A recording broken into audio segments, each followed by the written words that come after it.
Salut tout le monde, bienvenue dans un nouvel épisode de mon calendrier de l'Avent. Aujourd'hui, ma capsule vise peut-être particulièrement les gens qui vont recevoir leurs amis ou leur famille pendant le temps des fêtes. Parce qu'aujourd'hui, je trouvais ça important de vous parler de comment recevoir simplement. Je pense que beaucoup de gens qui reçoivent des invités chez eux, moi incluse, ressentent beaucoup de pression face à ça. Surtout, on dirait pendant une grosse fête comme Noël ou le jour de l'an. Par contre, aujourd'hui, je voulais mettre l'emphase sur le fait que nos invités vont pas se sentir plus aimés ou plus appréciés ou plus spécial si notre maison est décorée au goût du jour, elle est spick and span, elle a jamais été aussi propre, toute brille, toute shine, puis que la table est décorée au goût du dernier magazine tendance sorti. Je pense que les gens qu'on reçoit, ils s'attendent aux mêmes choses que quand nous on est reçus, puis je sais pas pour vous, mais moi quand je suis reçue à quelque part, je veux juste me sentir appréciée, puis je veux juste sentir que je fais partie d'une communauté. Ce qui est le plus important pour moi, c'est vraiment les échanges, les rires, on partage autour de la bonne bouffe, puis d'être juste tout ensemble. Fait que tu sais, s'il y a un peu de poussière dans un coin là, je m'en fous un peu.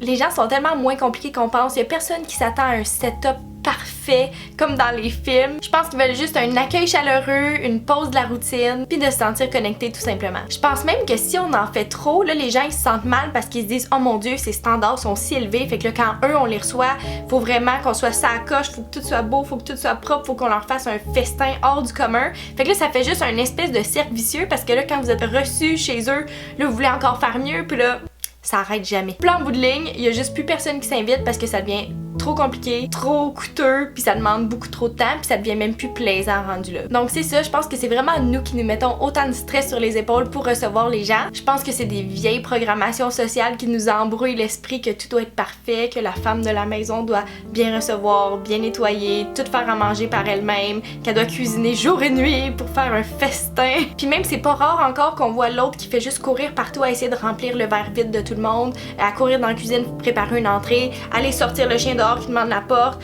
puis là s'occuper de tout, puis finalement c'est la seule personne qui profite pas vraiment de la soirée parce qu'elle fait juste s'occuper de tout, fait qu'elle a même pas le temps de profiter puis de connecter avec les gens. Fait que si je pense bien, je préfère vraiment que ma maison elle soit peut-être pas immaculée, mais qu'au moins ce soit plus simple puis que je puisse profiter du moment avec les gens. J'ai pas envie que mes invités arrivent, que là je sois full stressée puis finalement ils partent puis je suis comme crime, j'ai pas parlé à personne, j'ai pas connecté avec personne, j'ai juste couru puis j'ai été stressée. Quand c'est chez nous que ça se passe, on préfère vraiment prioriser un mets qui est facile à préparer d'avance ou qui est facile à préparer quand nos invités sont là puis qu'on peut le préparer comme en jasant avec eux, ou on peut même les faire participer à couper des choses avec nous. Ou sinon, une option qu'on aime beaucoup aussi, c'est de demander à chacun d'apporter un mets différent, donc style potluck un peu. Fait que là, ça vous enlève beaucoup de poids sur les épaules à devoir faire le ménage, nettoyer, faire la nourriture, mettre la table, faire le ménage après aussi, faire la vaisselle et tout ça. Fait que comme ça, chaque personne vient vraiment participer, puis là, ça amène vraiment une belle ambiance de partage puis de connexion aussi. Chaque personne goûte à des plats différents. Ça enlève vraiment beaucoup de stress au niveau de la préparation, mais aussi au niveau des coûts qui sont reliés à